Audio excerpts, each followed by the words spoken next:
Hell hath no fury like a woman scorned. Now, Aces, come on. Yes, I'm talking to you, owner Mark Davis, President Nikki Fargas, GM Natalie Williams, and Coach Becky Hammond. Did you really think you could do Dearica Hamby like that? Like she was going to let you get away with it? Did you? What am I supposed to do? You won't answer my calls. You changed your number. I'm not going to be ignored, Dan. First, Hamby outlined how she was treated badly by the Aces for being pregnant. Now, courtesy of Hamby, it has been revealed how the Las Vegas Aces are cheaters. All right, so let's get into this and the details we have. So this report is from Howard Megdadal from The Next. Per his report, the WNBA is investigating the Aces for making under-the-table payment offers to both current players and free agents that the team had pursued. He reports that he has 9 league sources confirming this story. Now, here's how the scheme would work. Typically, a high-level member of the Aces would instruct the agent of a potential free agent signing or an agent negotiating with a current player for an extension that at the conclusion of the phone call between the team and the agent, that the agent would receive a call with an offer for a specific amount of money from a particular pre-selected company. This sounds very much like a hostage deal.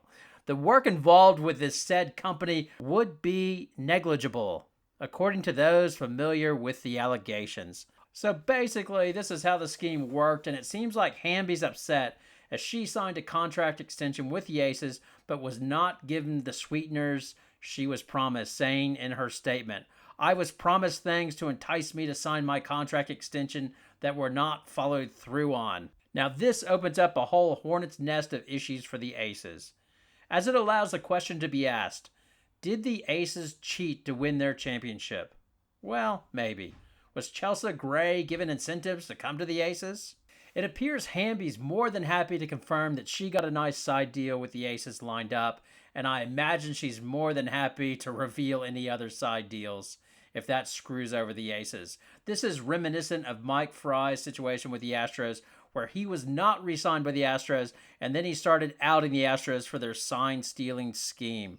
Fries didn't have any issues with the scheme while he was with the Astros, but seemed to develop a very guilty conscience once he left. The problem for the Aces is that there's nothing more that haters like to do than calling out cheaters. Trust me, I know, as I am an Astros fan. Now, the Aces fans will come out saying that this is nothing like the Astros scandal, as the Astros gained a competitive advantage on the field.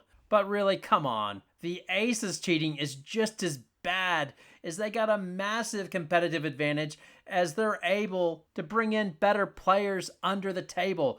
Better players means wins. Of course it's an advantage. Now, with this situation, the WNBA has a few options, which include they might just ignore it and just sort of say, we're doing an investigation, and then maybe just a quiet little fine, sort of $500,000 like they did to Joe Tsai with the whole charter flight incident. Now, this might make other teams grumpy, as the whole Joe Tsai thing and the media coverage of it appeared to make Stewart a bigger fan of his and potentially resulted in her going to the Liberty for the hope of one day, if charter travel is approved by the WNBA, that obviously Joe Tsai would have the Liberty flying charter. It seems unlikely that the WNBA would handle this like the NBA handled it in 2001 when the Minnesota Timberwolves violated the salary cap by giving Joe Smith an undermarket deal, but having a plan in place to top up his salary as they would use the Larry Bird clause.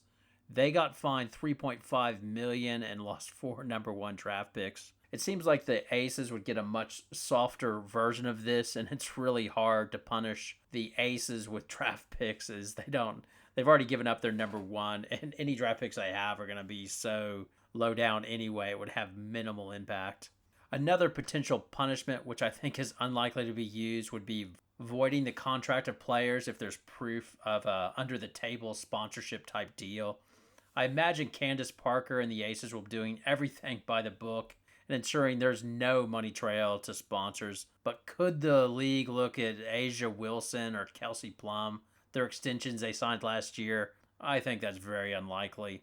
But if they did find something, then their contracts would be voided and they would not be able to sign with the Aces for a period of time. Again, I would think that is very unlikely. It is also very unlikely anything would happen in terms of the Aces losing their championship. This usually only happens with the NCAA and their dreaded vacated championships like the 2013 Louisville Cardinals or with USC and Reggie Bush. The only time in professional sports that I've seen this happen was actually in Australia and rugby league team. The Melbourne Storm were forced to vacate their titles in 2007 and 2009 due to salary cap breaches. Now, they had this team dead to rights. Like, they had all the books on all the cheating that was going on, which was amazing. It was a great team as well. But anyway, any punishment given, if any, will depend on Hamby and the evidence she gives. Does she know thing and have evidence, or will this be more like a she said sort of case? Regardless, I don't think it'll have any impact on the championship they won or the one they might win in 2023. Hell, the Astros got caught cheating red-handed on the field, and there were no consequences. But in the court of public opinion, their 2017 championship, and some would say their most recent championship, are tainted. Will the Aces join the Astros and Patriots as champions who are perceived as cheaters by the public? Whatever happens, it's clear that Hamby's going to be a major PR headache for the Aces and Parker in 2023. Her claims about being bullied and harassed while pregnant, combined with her cheating allegations, will cast a large shadow on a season which should be a coronation for the Aces for winning a championship and their prize free agent signing, which makes them a red-hot favorite to win the WNBA championship in 2023. Instead, their prize free agent signing will be an ongoing reminder this season that the Aces are disloyal cheaters. Candace Parker might also take some heat as well. CP not only stole a loyal pregnant player's roster spot, she also cheated the league in her ring-chasing efforts as she took a below-market contract for $100K to be with the current WNBA champions. I think the majority will believe that she took money under the table to make this happen. Thus, CP is a cheater who ruined any hope of competitive balance in the WNBA, a cheating KD if you like. She could not win her championship with her team in Chicago last year, so she joined the champions to create a cheating super team. A preview of the awkwardness was demonstrated during the Aces video news conference to introduce Candace Parker. When a question was posed to team president Nikki Fargas regarding Hamby's trade, the team director of media relations said Fargas had to leave to take another call, and then just one more question was allowed before the conference was wrapped up. Started.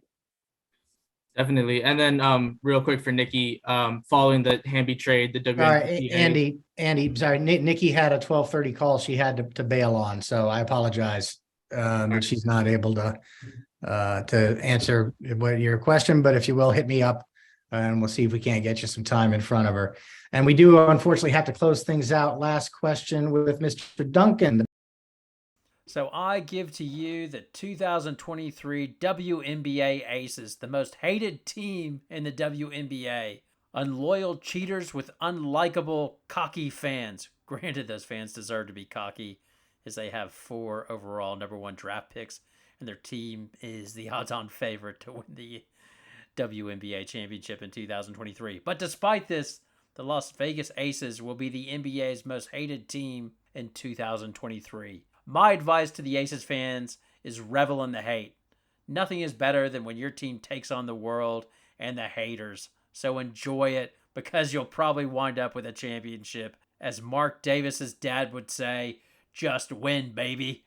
All right, give me your poison, WNBA fans and Aces fans. God, I know I'm going to get it from y'all. But anyway, hope you enjoyed the video. Please like and subscribe.